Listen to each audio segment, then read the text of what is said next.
वजीर आजम शहबाज शरीफ ने गजा से मुतल्लिक डोनाल्ड ट्रंप के 20 नुकाती एजेंडे की हिमायत कर दी है। जी हाँ, और उनका यह भी कहना है कि मुझे पुख्ता यकीन है कि 2 रियासती हल का निफाज ही खित्ते में देरपा अमन को यकीनी बनाने का वाहिद रास्ता है।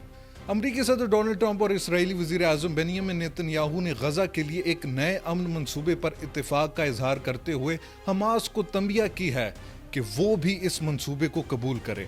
व्हाइट हाउस की ऑफिशियल वेबसाइट पर पोस्ट करदा इस मुजवजा अमन मंसूबे में कहा गया है कि 72 घंटों के अंदर अंदर हमास 20 जिंदा यरगमालियों और 2 दर्जन से जायद यरगमालियों की बाकियात इसराइल के हवाले करे, जिसके एवज गजा में फौजी कार्रवाइयों को फौरी तौर पर खत्म करने की तजवीज़ पेश की गई है। इस तजवीज़ के तहत इसराइली जेलों में मौजूद दर्जनों गजा के बाशिंदों को रिहा भी कर दिया जाएगा। व्हाइट हाउस की जानिब से 20 नुकाती मुजवजा मंसूबा हमास के हुकाम के हवाले भी कर दिया गया है। इस मंसूबे के तहत आइंदा गजा पर हुकूमत करने में हमास का कोई किरदार नहीं होगा।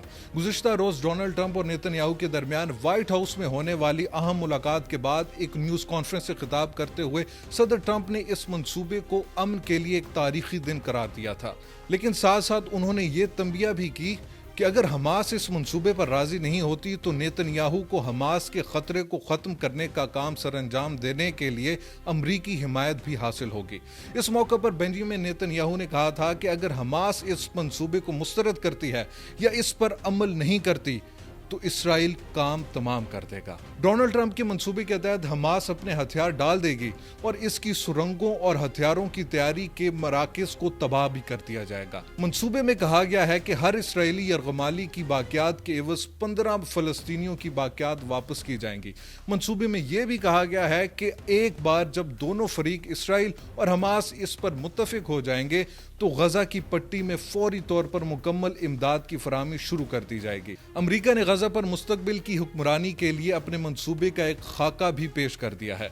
इसका कहना है कि आर्जी तौर पर गजा पर हुक्मरानी एक टेक्नोक्रेट और गैर सियासी फलस्तीनी कमेटी करेगी, जिसकी निगरानी एक बैनुल-अक़वामी अबूरी बॉडी जिसे बॉडी ऑफ पीस कहा जाएगा करेगी। सदर डोनाल्ड ट्रंप बजाते खुद इस बैनुल-अक़वामी अबूरी बॉडी के सरबराह होंगे। बरतानिया के साबिक वजीर आजम सर टोनी ब्लेयर इस गवर्निंग बॉडी का हिस्सा होंगे, जबकि इसमें शामिल दीगर रहनुमाओं का ऐलान भी किया जाएगा।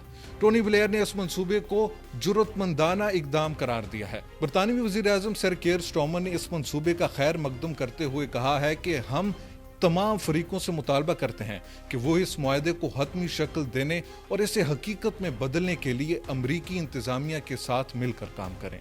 इस मंसूबे में मजीद कहा गया है कि हमास का गजा में बनने वाली आइंदा हुकूमत में कोई किरदार नहीं होगा, बराह रास्त, बिलवास्ता या किसी भी सूरत में। इसमें यह भी कहा गया है कि इसराइल गजा पर कब्जा या इसका इल्हाक नहीं करेगा और इसकी अफवाज वक्त के साथ साथ इस इलाके से मरहलावार वापस चली जाएंगी।